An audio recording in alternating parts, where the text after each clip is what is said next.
Welcome to the world of sci-fi stories, and don't forget to like, subscribe, and share the channel. Enjoy the listening. Aliens called us insects.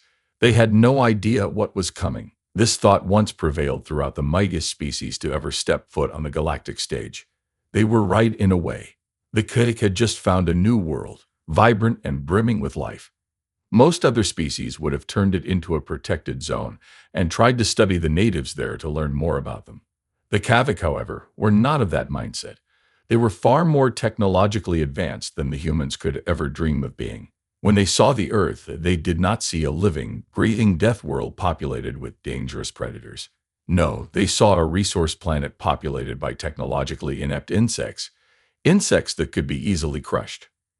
Growing up on a death world meant nothing if the other party was so far more advanced than you that you could not even comprehend their technology. That's what most species in the galaxy would have thought. They all would have shared the same mindset. The humans awoke one morning. Well, some of them did.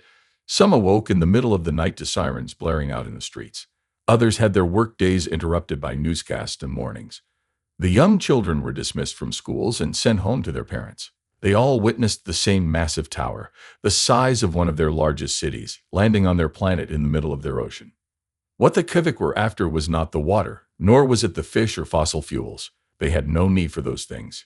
It was what sat in the center of the planet. A molten iron core.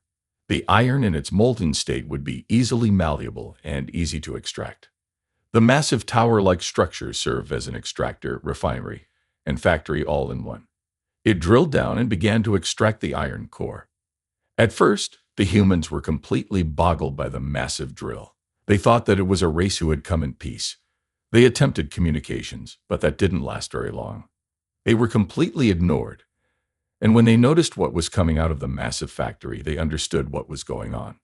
The tower was not a spaceship. It was a mining station. It was stealing their iron core and transporting the metal to space to build new ships and other supplies. The humans quickly switched to offensive mode. It did nothing. The Kavik's tower was protected by gravity manipulation devices. These weren't actually meant for defensive purposes. Their true purpose was just to keep the device stable in the high-gravity environment on the planet. However, their scientists decided that it would be more than enough to protect against anything the humans could throw at them. They were correct. The humans, with their primitive weapons that depended on launching solid objects, could do nothing against the gravitational devices. And a mining station designed to travel through solar storms could easily handle much more than even their most powerful nuclear weapons and EMPs. The humans were completely defenseless. They were insects who could do nothing in the face of superior technology. Not even their numbers meant anything. They sent weapon after weapon, person after person. Hundreds of thousands turned into millions, and tens of millions, and hundreds of millions, until nearly a tenth of the population of the planet had failed to do any damage to the device at all. This all in the course of only a few months. Human scientists predicted that the device would take the better part of 100 years to fully extract the molten core of the Earth. However, they were already starting to see changes to their world after only a few years. The humans posed zero threat to the Kosovic. Even if they were taken in by another race, their numbers in the mere billions would do little to nothing to help in any kind of battle. Currently, the galaxy was at peace. The only reason that the Kosovic could do what they wanted was because the rest of the galaxy, banded together, would be an equal match for them, and the human territory was well within their borders. The extinction of one primitive species was not enough to start a war that would last for millennia, result in tens of trillions of deaths, give the Kik a possible advantage. Small skirmishes were common already, but a full-blown war was feared by everyone. Everyone except the Kavik, that is.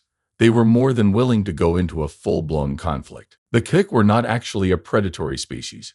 Only 3 sapient species in the galaxy were considered predatory aside from the humans. There were the pooling guy, which consumed small animals on their world, animals that would be the Earth equivalent of insects. They were similar to bats on Earth, but much larger.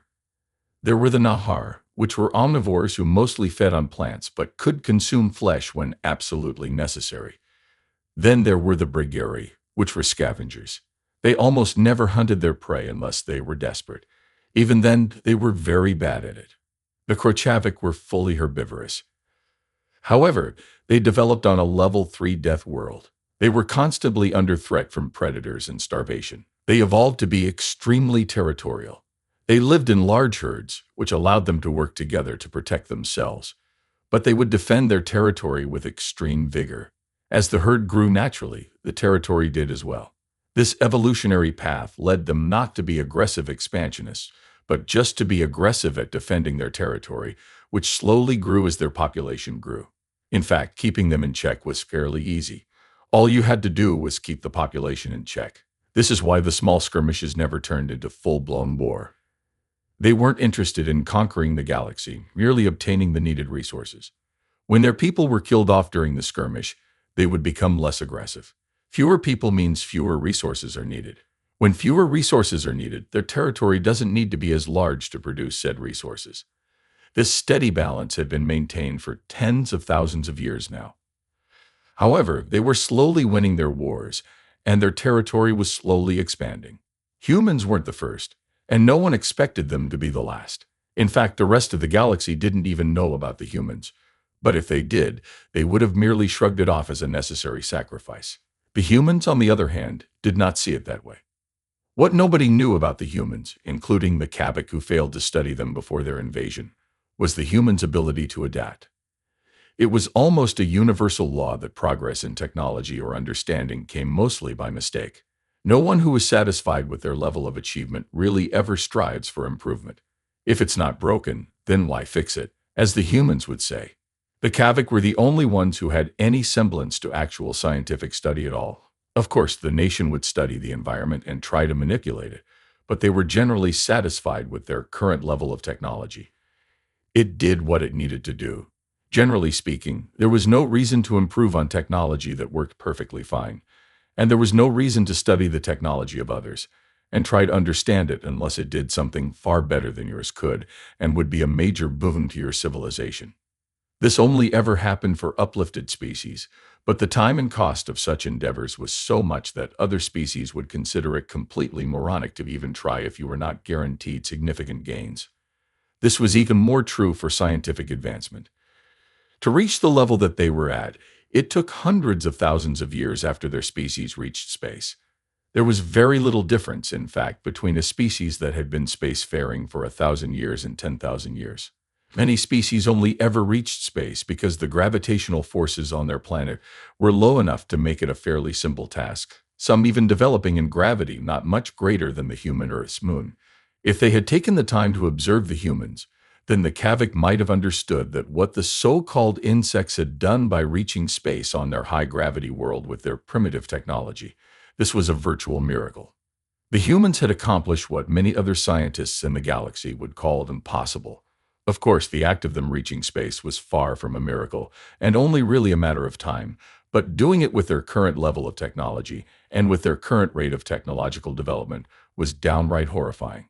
Had they studied humans more closely before just downright invading them, they might have understood at least a little about the humans' adaptability and ingenuity. But they did not care.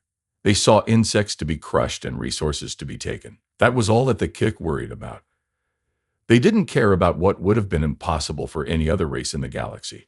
They only cared about what was right in front of them, what they could do, and what the humans could not do. The humans, on the other hand, cared about one thing and one thing only: survival.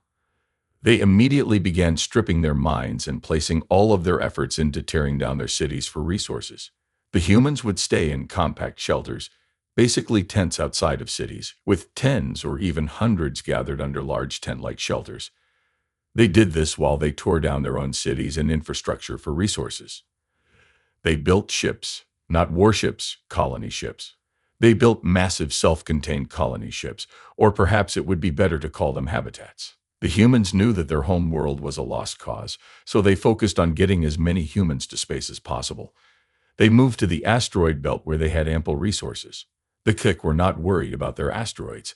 They were only worried about the liquid metal core of the planets that could be easily mined and converted into whatever they needed. The humans struggled to survive, losing most of their habitats, but their struggle only motivated them to work harder. They began building automated probes to study the ships that were destroying their home world, mining stations, and the transport ship. And the probes, they were being ignored. The Kik knew they would die off eventually, and even if they didn't, they would never become a threat. Just insects roaming around to be squashed under their feet as they trampled around their territory. They paid the predators no heed. They could care less about the buzzing of the gnats angry about the fruit that had just been stolen from them. Unlike the Kavik Level 3 Death World, the Earth was a Level 9 Death World, the only one to ever be discovered in the galaxy. Based on stories told by the humans and scarce records of their home world, some argue that Earth should even be classified as a Level 10. But most find that idea to be completely ridiculous, some going as far as calling 9 a generous number. Those are the ones who don't take the time to go through the records, however, and who go only based on what they hear. They don't tend to trust what they hear, either. It is admitted that much of what is known about the Earth comes from word of mouth of humans who never actually lived there. How could any species, even humans, survive on a planet where the vast majority freezes over for months on end every human year, then drastically changes to a hot, humid climate for several months on end? The mere notion is ridiculous. Worlds like that do exist, however, and data of the Earth supports these ideas. But even if it were true, the humans should only have been able to survive in the areas that saw fairly consistent weather patterns, which would mean that they had a much smaller population than the records support. There is much debate over these matters currently. That being said, the humans had to. They were forced to. Their survival throughout not only the years of the invasion, but their entire evolutionary history required them to be unimaginably adaptive, to be able to survive, become the apex predator, and then reach space with such primitive technology. They had no choice but to defy what was essentially considered a law of nature by most other species. Most species saw technological development as just another form of evolution. It happened at a similar pace for every other species, but the humans defied all logic. They studied, they learned, they adapted, and they kept adapting as they watched their home world collapse in on itself, as they watched the Kapik leave their space. They kept adapting. The Krotofik, as most other species would, assumed that the humans would just die off. They had no suitable world to return to. They did not have warp or scanner technology to locate another suitable world. Their technology would fail with time, and they would die out. At best, they might be around for a few thousand years as they continued to grow in population and consume the resources offered by their asteroid belt, but that was it. After those resources were gone, they would have nothing left. Sure, their asteroid belt contained ample resources that could easily be harvested by the Kachik, but for the Kachik, it was much easier and more efficient to harvest entire planets like they had done for the Earth, planets whose cores were already molten and the iron could easily be refined and shaped. The Kavik would only focus on other sources when more rare minerals could be found in great abundance. But the humans defied common logic. They didn't just survive. They adapted and thrived in their new environment. But that wasn't even the most terrifying thing about humans. The thing that the entire galaxy would soon learn to fear is that the humans do not forget. The humans keep records, they pass on stories, and they burn with passion, desire, hatred, and they need, not want, but they need revenge. It's an evolutionary need. It's how they conquered their world. They hunted to extinction, killed off any predators that were better adapted than them, anything that posed them a threat. It was brought to extinction.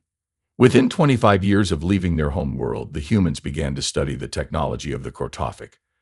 They merely watched them and collected data. They shared their information with other humans and learned and grew and adapted. They knew FTL was possible now, and that was their goal. Within 50 years of leaving their home world, they began experimenting with FTL on a small scale that they knew the Kivik would never notice. Within a year of the Kivik leaving their system, they began testing FTL on a much larger scale. Within 20 years, they had fully mastered primitive FTL technology and began sending out probes.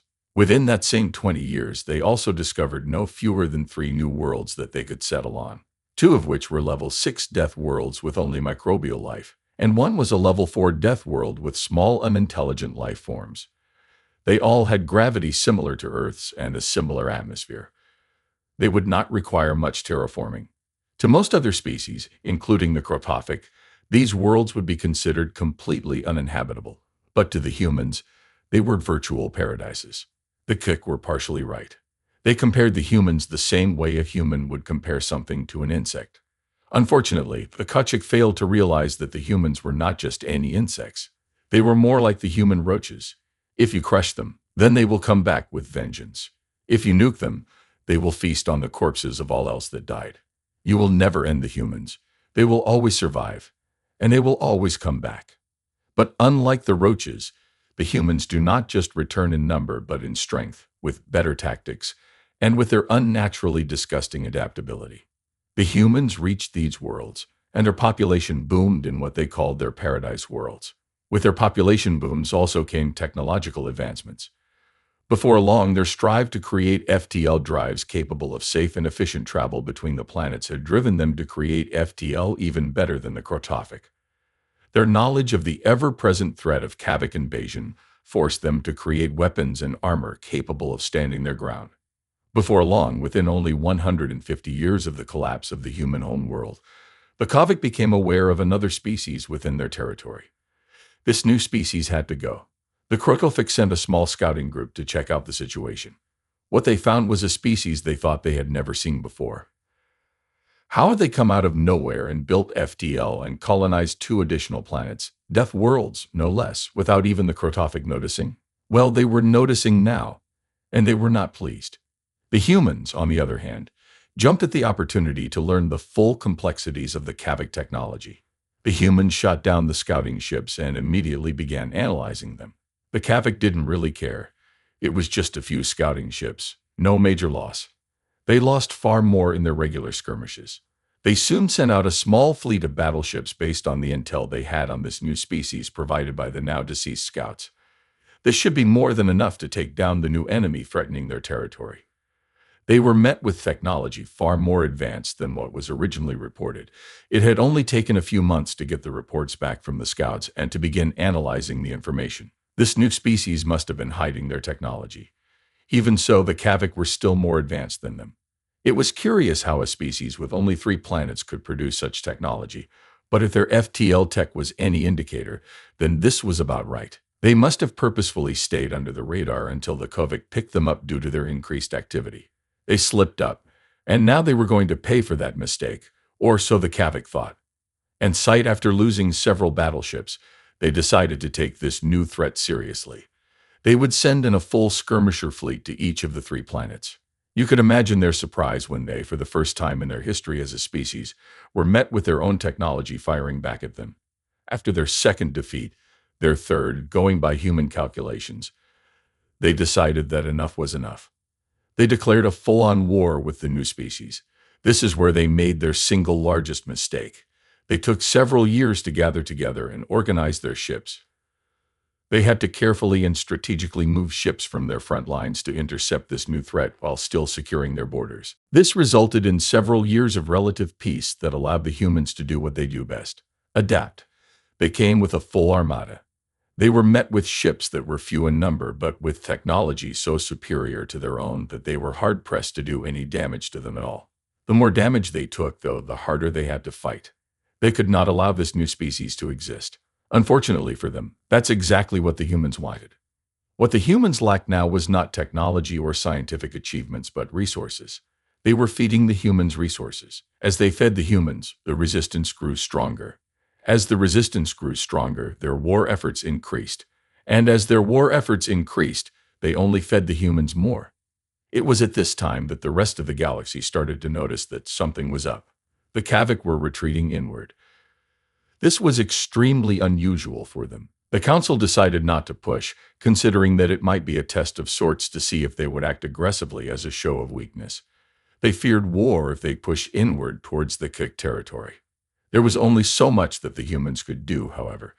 Even with their advanced technology, they only controlled 3 planets, and those planets weren't even close to their population caps. That was when the humans taught the galaxy what a real war looks like. You see, the humans, in order to prevent their own extinction, had to hold back on their home world when fighting wars against one another. They created unbreakable treaties and vowed to hold back their greatest weapons in order to prevent mutual destruction. Their next weapons would have been completely unimaginable to any other species because no other species were expansionists like humans were. Other species created weapons for defensive purposes, not offensive. This was true even for the Kik. So what happened next would have been considered a mere coincidence had the humans not personally admitted to it after the fact. On more than a dozen Crotophic city worlds, including their home world, pods dropped from the sky. Small escape pod-like ships, no weapons or anything. Just room enough for a few dozen people and a never-before-seen compact FTL drive. The ships made landfall on the planets containing about a dozen kick military personnel each. Some were dead, one of which was swollen and contorted beyond all recognition, but most were alive. They explained that the humans had injected them with a new experimental drug, then simply crammed them on the ships and let them go. No explanation as to why. Some were very bruised and battered with welts covering their entire body. It was thought to be a warning of sorts, psychological warfare. Though it had been a very long time, the Crotophic were aware of this type of tactic. It was a common tactic used by predators to distinguish the weak from the strong in their herds. Though this was not going to work. The Kavik were intelligent. They would care for their sick and injured and would work together. This threat would not weaken their resolve but strengthen it. Within only a few weeks, military activity exploded among the Kavik. They would not take this threat sitting down. They would stand up and fight to the last. Little did they know this was exactly as the humans wanted. The humans couldn't last much longer, only a few years at most. Even with their rate of advancement and growing military power, they were limited on the number of humans that could fight. That's why they devised the single most horrific weapon ever to hit the galactic stage. Within a few weeks of taking in the released prisoners sent by the humans, more than 10 billion Crothavik had died from a mysterious illness. Their bodies would swell up and contort. It was the single most painful and grotesque-looking plague in the history of their people. And worse yet, it spread so well that it could not be treated. Any doctors working on a treatment would die before they could make any progress at all. They ended up quarantining entire planets. By the time they finally got a sample safely growing in a lab, over a quarter of their population had been infected and killed. The death toll for infection, 99.999999999%. This was a super virus unlike anything anyone in the entire galaxy had ever even imagined possible. It went against all logic. Nothing like this could ever survive. Even if it had mutated from another similar species on their planet, it should not have such high death toll. It was as if the virus's entire purpose in existence was to kill. This went against natural selection, against the very laws of nature, but it existed, and they had to deal with it. They did survive, just barely. Using their advanced technology, they were able to create a cure and send it to their remaining population just in time. The virus would circulate and reinfect individuals multiple times. Building up an immune response was nearly impossible. However, with their treatments and proper quarantine procedures, they were able to reduce the rate of infection by about 10%. Not that it did any good. But most importantly, they were able to increase the chances of survival from 1 in a billion to about 22.3%, enough to save their species from extinction. Just in case, because this virus was prone to mutate, they had completely quarantined several worlds that were never infected. No on or off traffic allowed in the system. The humans, however, they did not care about these regulations. In fact, they took full advantage of the weakness. The invasions had completely stopped and the military almost gone. The remnants left to defend the few quarantine systems left in their territory. The humans were not finished, however. Allowing a small respite would not hurt. The humans expanded outward, colonizing more worlds and building their fleets larger and stronger. Curiously, they did not name any of their colonies after their home world. There was not a New Earth or Terra 2.0, though they did name them after cities, states, nations, or empires of their world. Some were named after gods, other names just chosen at random. Before long, they made contact with the galactic community. The message that was received is still contained within record. It is as follows: "We come in peace or war. Your choice. Choose carefully." The entire galaxy was in an uproar about this new message coming from a completely unheard of species, and from within the territory of the Galactic. No one had any idea what was going on. They decided on peace. They were very happy that they did so as well, especially when they witnessed Mutera. The humans finally decided to name a settlement after their home world. After tracking down the supply charts and finding the metal gathered from their planet's core, along with metal repurposed from entire fleets of the defeated Kavik, they built a massive Dyson sphere colony around their native sun. They allowed the rest of the galaxy to witness the completion of this colony. They forcefully gathered up the remainder of the Kavik and placed them in the Dyson sphere. The Kavik couldn't even breathe under the heavy weight of the humans' native gravity. They slowly died, fertilizing the soil for the new massive habitat. Some say that the soil in the habitat still maintains a slight shade of green similar to the color of the Krochak's blood. But that was not even the most cruel things that these vicious predators did to the poor and innocent Kavik. No, they did not kill them all, instead taking a small number, only about 10,000, and releasing them back to their home world. Then surrounding the home world with an AI-guided satellite network that will immediately target anything resembling electronics or advanced technology. The humans perpetually forced the Krotofik to live the rest of their existence in what was essentially the Stone Ages, never again to return to the galactic community. The humans made it clear that this was not a threat but a warning to the rest of the galaxy. So you can imagine the panic and utter horror that enveloped the Council when they learned that the humans were expansionist predators by nature. They were not merely territorial and defensive like the Krokofik, who had conquered nearly half of the galaxy previously, but they actively sought to expand their territory.